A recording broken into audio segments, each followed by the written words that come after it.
Arcadia, donc, qui date de 1958, et dont les plus experts parmi vous s'apercevront que très probablement Arcadia est écrit ou griffonné ici sur la gauche. Alors Arcadia, bien sûr, parce que vous êtes des gens cultivés, vous comprenez immédiatement quoi? Évidemment l'Arcadie, le paysage idéal, hein, et puis la question quand même que dans l'histoire de la peinture, il y a bien quelqu'un qui, à un moment ou à un autre, a parlé de l'Arcadie. Hein. Alors, il y avait bien sûr le Guerchin qui, à Bologne, avait fait des bergers d'Arcadie. Et puis, nous avons quelqu'un quand même qui en a fait deux. Hein. Un qui est à Chatsworth, le deuxième, bien sûr, est au Louvre. Alors, évidemment, quand vous revoyez le Chatsworth et quand vous revoyez le Louvre, hein, et que vous entrez là, vous vous dites, est-ce bien raisonnable?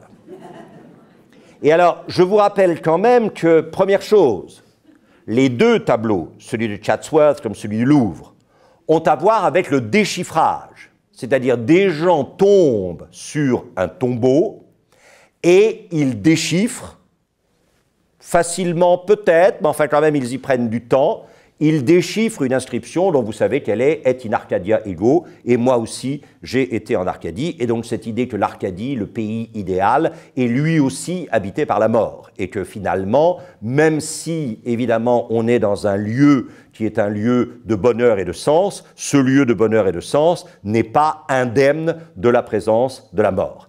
Et alors, je pense que cet élément de déchiffrage est très important, parce que, évidemment, quand vous regardez qu'est-ce que c'est? Un tableau, une image, peu importe. Hein. Quand vous regardez l'œuvre de Twombly, il faut entrer dans un travail de déchiffrage. Et un travail de déchiffrage qui n'est probablement pas aussi immédiatement rémunérateur que celui des bergers d'Arcadie. Alors, vous allez me dire, mais qu'est-ce que c'est que ça? C'est des griffonnages, c'est des gribouillages, etc.